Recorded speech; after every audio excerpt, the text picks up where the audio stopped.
Hi guys, it's Miss Landry, and welcome to your first video for AP Psychology. That's very exciting. So we're going to talk very briefly about the history of psychology. This is not a huge part of the test, but you do need to know some basics.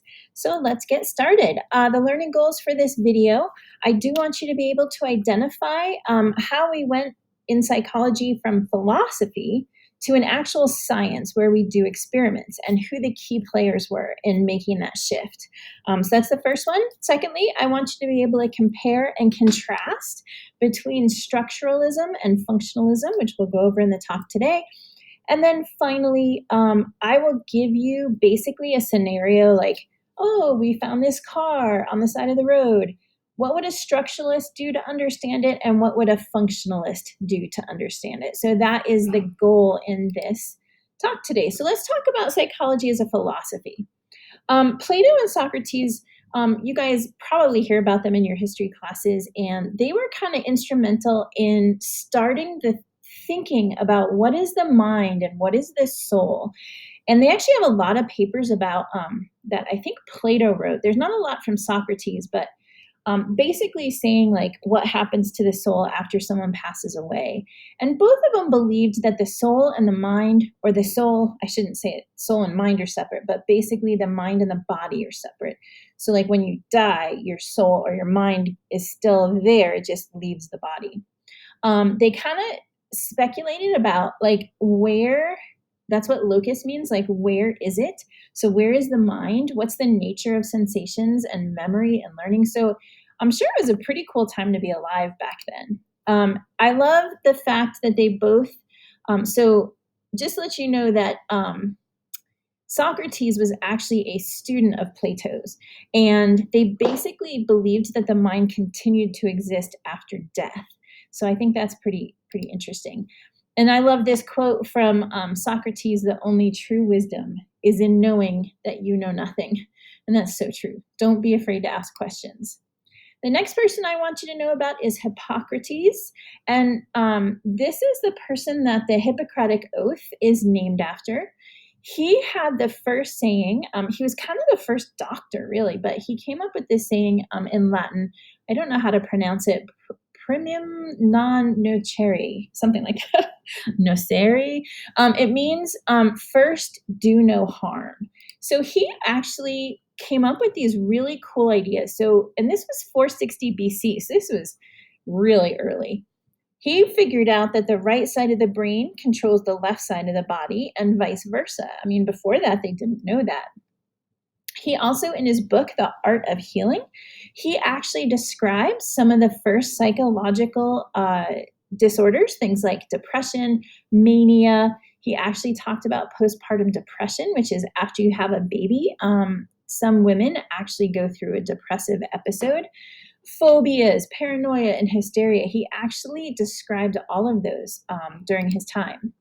He also, in another book he had, which was The Nature of Man, he actually believed in the four humors. So you basically have these things in your body, and when they get out of whack, that's when you get problems. So he actually described if you have too much yellow bile, then you will be angered and choleric, which means like upset stomach. If you have too much black bile, you'll be melancholy and peevish, like kind of short-tempered. If you have too much phlegm, you'll be dull and you won't care about anything, which probably would be like some symptoms of depression. And then finally, if you had too much blood, which is red, you'd be cheerful, happy, and optimistic. So that's kind of interesting. I really like Hippocrates. He did a lot. The next person we're going to talk about is René Descartes. He was in the 17th century, so we're kind of jumping way ahead. But he came up, he had a statement, again, it's in Latin. I don't know how to pronounce it, but basically, cogito ergo sum. I think, therefore I am. So he was the first one to kind of start thinking about I, like what makes you an individual. And he also came up with this idea of dualism, where the mind, which is a non-extended thing, so it's not out of anything, is totally different from that of the body, which is physical. So here's a picture of him. Whoops. Kind of looks, I think, like Christopher Columbus in some pictures, but that's René Descartes. And now we get to the big guys, the fathers of psychology. First is Wilhelm Wundt. You definitely have to pronounce the W's as V's. That's how he's known. It is German. Here's a nice little picture of him right here. And he actually opened the first psychology lab. So this is the first time that psychology went from philosophy and thinking about it and writing books about it to actually doing experiments in a lab. So this is where Wilhelm Wundt is considered the father of psychology because he's the guy that took it from philosophy to science. He started a theory called structuralism. So he basically, if you think about like chemistry and we have those basic building blocks of atoms, right? Well, he wanted to try and find the building blocks of thoughts and emotions. So he basically, in structuralism, you break the big picture down into its parts to try and understand it. That's what structuralism is. He did that through something called introspection, where he basically trained people to do a task. And while they're doing the task, they have to relate their feelings and emotions. Now, this has some challenges, right? A lot of times we all think that we can multitask, but I'm going to tell you we cannot. It's actually really fast task switching in our brains. And so the fact that you can't multitask makes this very hard. In addition, people are unique, so everybody had different responses. But it was the first time that we were trying to record and measure scientifically. This also led to a lot more science, how do I want to say this? It led to more subspecies of or subcategories of psychology. So for example, his student, William James, here he is right here, let me move me. He actually wrote the first textbook for psychology, and he gave a lecture, and he said, this is the first lecture of psychology. So he started a movement called functionalism. It kind of goes against structuralism. So basically, he wanted to look at how something works. So like, let's say that I had a computer, right? So Wundt would have taken that computer apart to see what all the parts were in the computer. But with a functionalist like William James, he basically would start pressing buttons to see what happened. So he's looking at the function. And he has some awesome quotes. I will actually put on Canvas a link to some great William James quotes.